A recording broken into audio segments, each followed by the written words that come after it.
It was late October when I made the decision to take a detour through the small town of Coal Ridge. The air had that crisp autumn bite to it, the kind that reminds you that winter is just around the corner. I'd been driving for hours, the hum of my car and the occasional rustling of leaves my only companions. There was no reason to stop, no reason to be there, except curiosity. I remember the moment I first saw the sign. Welcome to Coal Ridge. Small, faded like the town itself. But there was something unsettling about the way the letters seemed to tremble in the wind. I should have kept driving. I should have ignored that gut feeling that something wasn't right. But I didn't. The road was empty. I didn't pass a single car, nor did I hear any distant voices or laughter. It was as if the world had forgotten this place even existed. I parked in front of a diner, the only building that seemed to still be alive in that town. The light inside was dim, and the scent of burnt coffee wafted through the air, inviting me in. I thought I'd grab something warm and continue on, but when I stepped inside, I realized it wasn't the warmth of the diner that was unsettling. It was the silence. No chatter, no clinking of dishes, just the hum of the refrigerator in the corner. An elderly woman behind the counter looked up when I walked in. Her eyes were pale, almost too pale, like they hadn't seen sunlight in years. "You're not from around here," she said, her voice low and raspy. I hesitated. "No, just passing through. Coal Ridge doesn't get many passers-by," she muttered, almost to herself. "And not many leave." The hairs on the back of my neck stood up. I didn't want to hear any more, but I had to know. What was so strange about this town?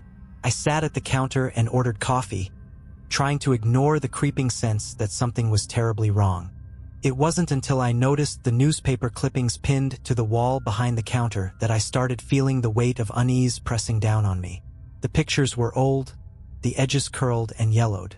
Some showed the same people year after year, their faces aging but always present in the town's events. Others were headlines about strange disappearances and unsolved murders.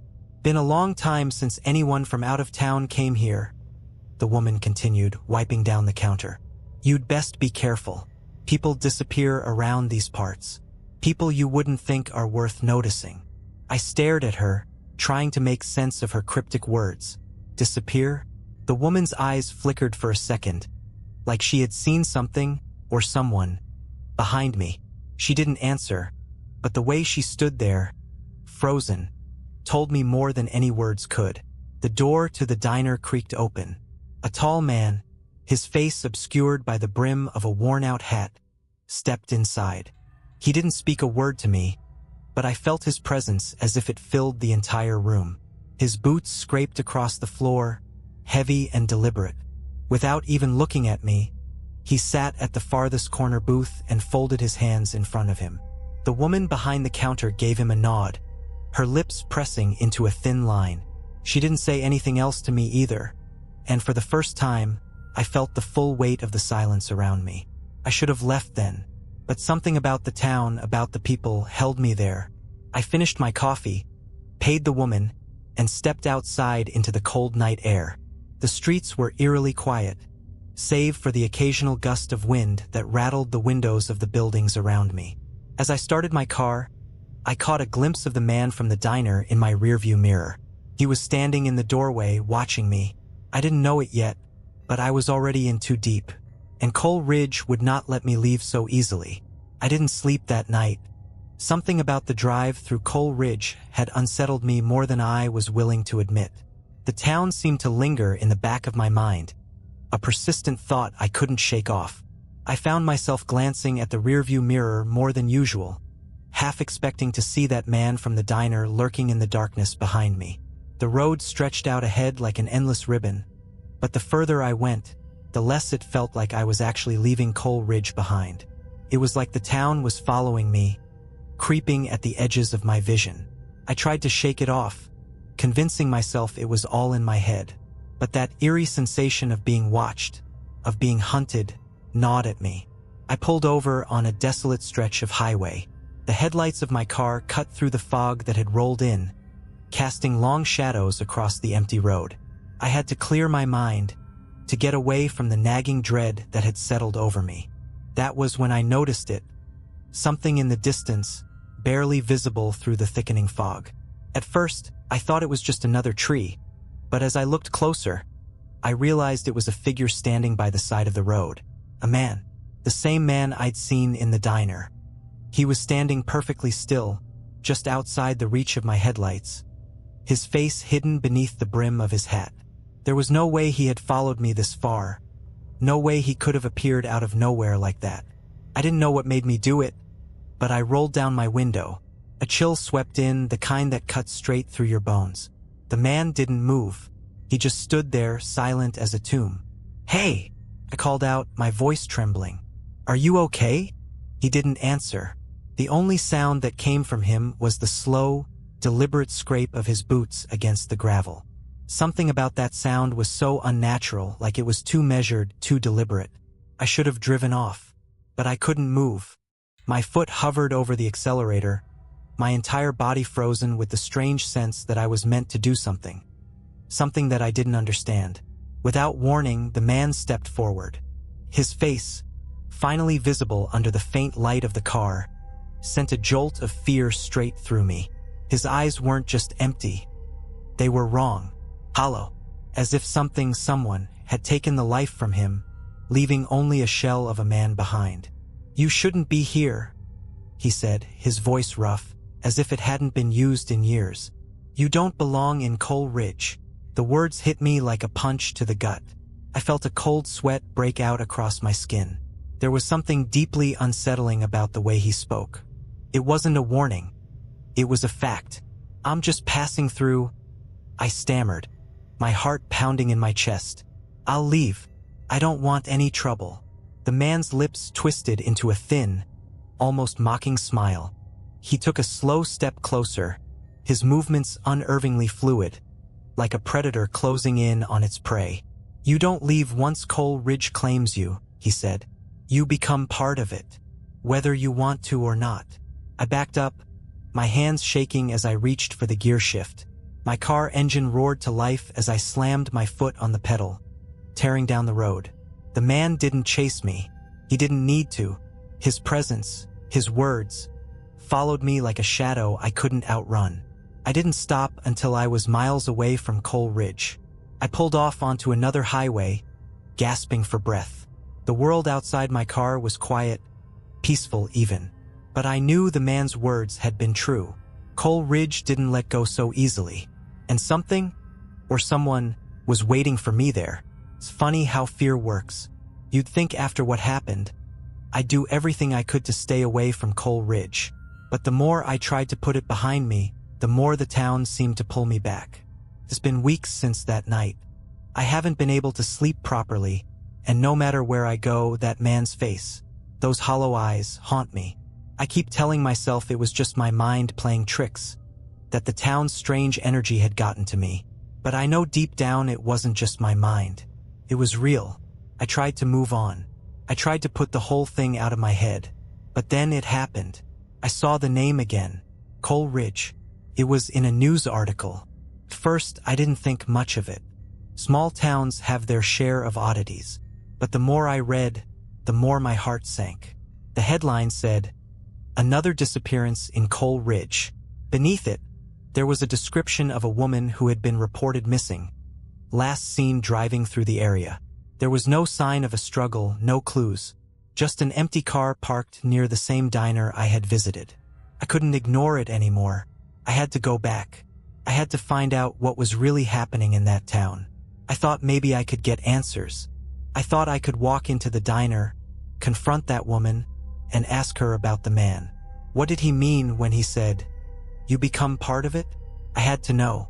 So, against my better judgment, I made the decision. I drove back to Coal Ridge. When I arrived, the town was just as I remembered, silent, abandoned, with only a handful of dim streetlights casting long shadows across the empty streets.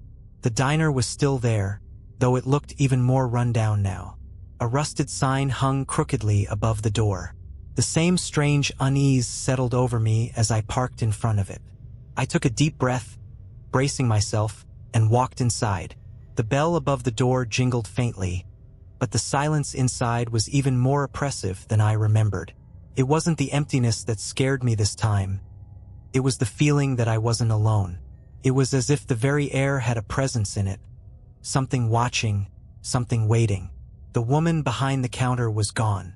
Instead, a man stood there, tall and thin, with the same dead look in his eyes. He was wiping down the counter with a rag, his movements slow and methodical. His face was as expressionless as the man I had seen on the highway, but his presence felt different, stronger somehow. I approached the counter, my voice barely a whisper. I'm looking for answers. I need to know what's happening here. The man didn't look up. He just kept wiping the counter, his hands moving in slow circles, never acknowledging me. I waited. Seconds dragged into minutes. Finally, he spoke, his voice low and cold. "You shouldn't have come back." My stomach twisted in knots. Why? What's going on in this town? What happened to the people who disappear? He looked at me then. His eyes were empty, just like the others. But there was something else there. Something ancient. Something that spoke of a dark truth buried deep in this place. They don't leave.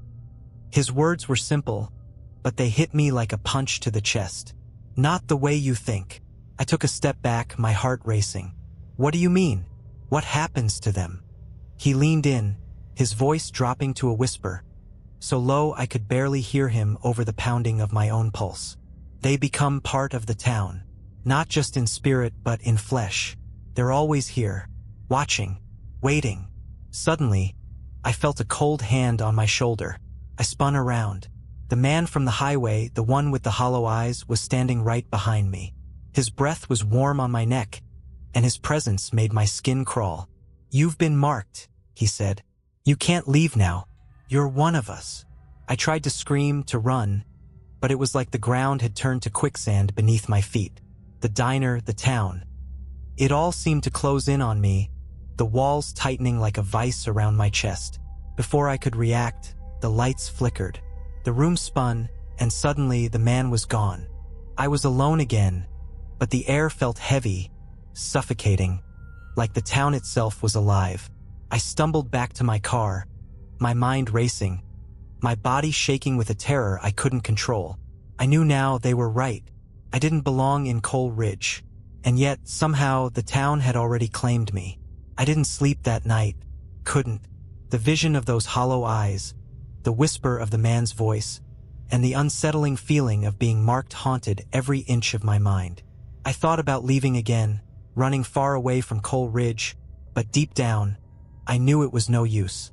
The man had said it himself, "You can't leave." I didn't want to believe it. How could I?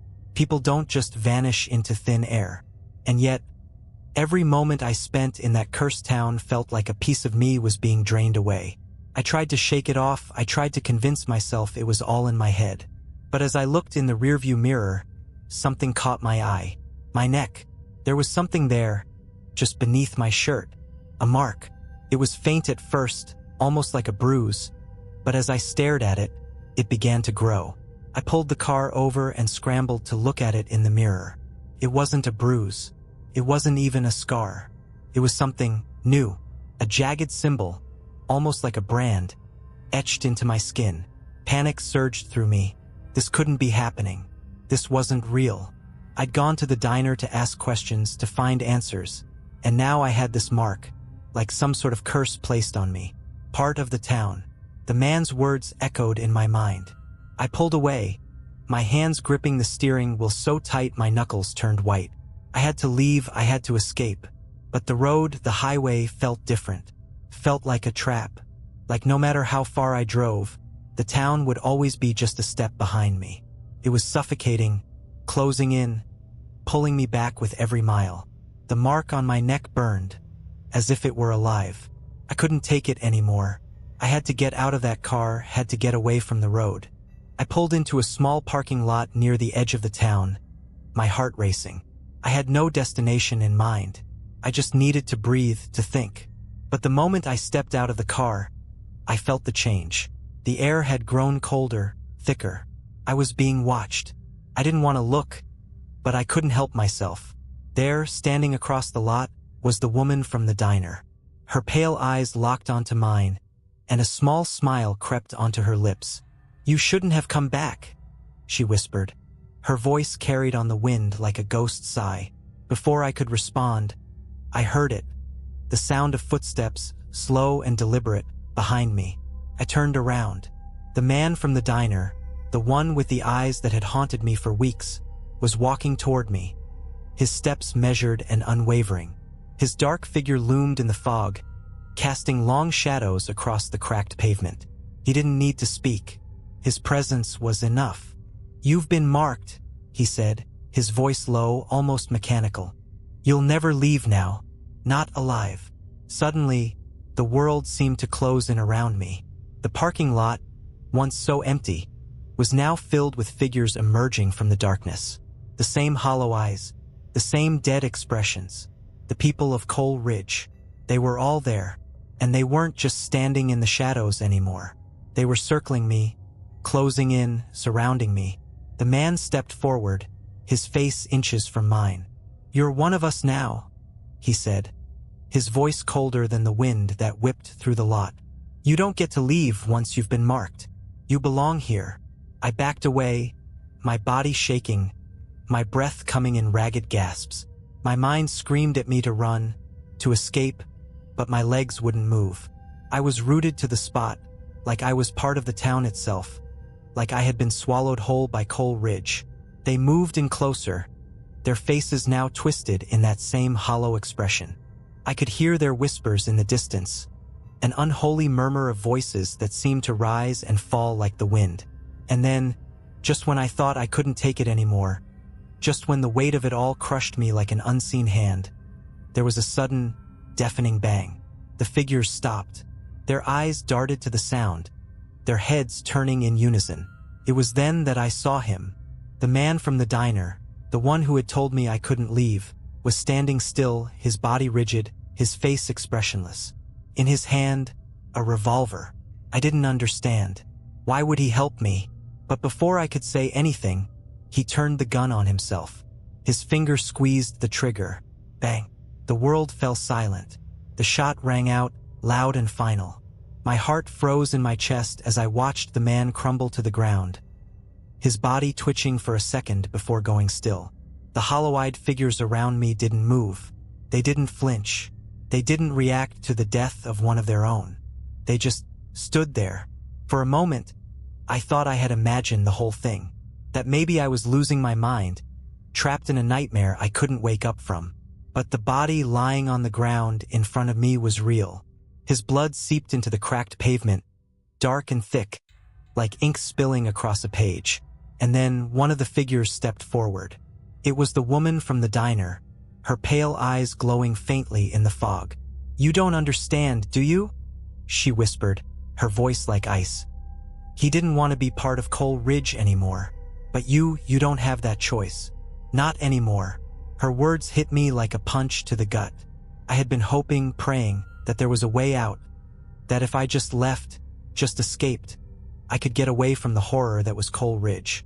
But this felt like an inescapable web, a trap I had walked into and couldn't get out of. As I looked at the body of the man, I realized the truth. He hadn't been trying to save me. He hadn't been trying to help me escape. No, he had taken his life because the only way to get away from Coal Ridge was in death. There was no other option.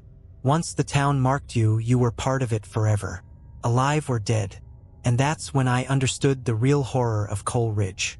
I turned to run, but my legs wouldn't cooperate. It was as if the ground had grown heavier, pulling me down, refusing to let me leave. The figures started closing in again, their eyes fixed on me. There was no more fear in them, no more uncertainty, just a cold, empty presence, like the town itself had claimed their souls. Then I heard a voice. It wasn't the woman's or any of the others. This voice was different, strong, deep, commanding. "Enough!" The figures froze. Even the woman stepped back, her eyes wide with something I couldn't place. The voice had come from a shadow, one that had been looming just at the edge of the parking lot. A figure emerged. He was taller than the others, his face obscured by a long, dark coat and a wide-brimmed hat. His presence was far more terrifying than anything I'd seen before. The very air around him seemed to ripple, as though reality itself was bending to his will. "You've been marked by the town," he said, his voice calm but cold. "And now you are bound to it." I wanted to scream, to run, but my body betrayed me. My throat was dry, my legs frozen in place, my heart pounding so loud I could hear it in my ears.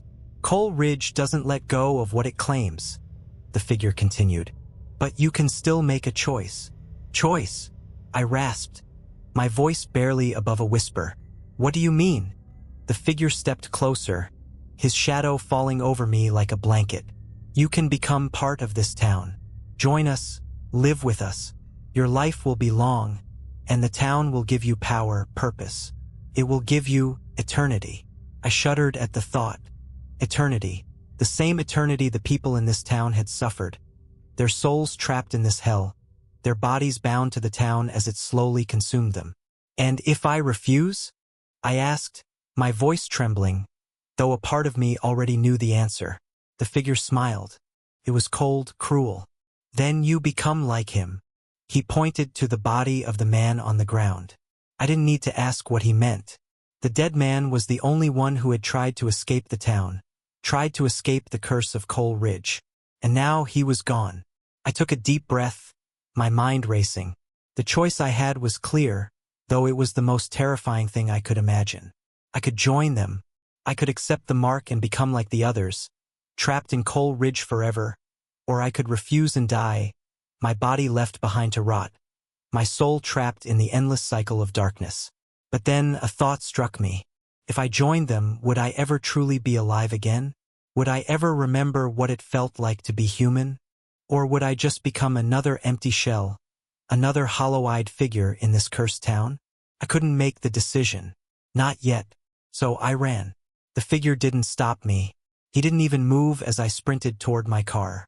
I didn't know where I was going anymore, but I couldn't stay in that town. Couldn't let them win. As I drove away, I didn't look back. I don't know if I'll make it out alive. I don't know if I've already been marked, if I'm already part of Coal Ridge. But I do know one thing, it's never over. Not for me. Not for anyone. And if you ever find yourself passing through a small town like Coal Ridge, if you see a sign that says "Welcome to Coal Ridge," don't stop. Don't even think about it. Because once you do, you'll never leave. I didn't know how long I had been driving. Time had lost all meaning the moment I left Coal Ridge behind. It felt as though the road stretched on forever, a never-ending abyss beneath the dim headlights of my car. The fog rolled in thick and heavy, making everything feel distant, unreal. I thought I had escaped. I thought the town had no power over me anymore. But even now, miles away from the cursed town, I could feel its presence creeping at the edges of my mind. It wasn't just the mark on my neck that still burned beneath my skin. It was the feeling that something was with me, always watching. I had made my choice. I'd run. But I didn't know if that choice would be enough to keep me safe. The figure's words haunted me. "You can become part of the town. Live with us. Join us. Or you'll become like him."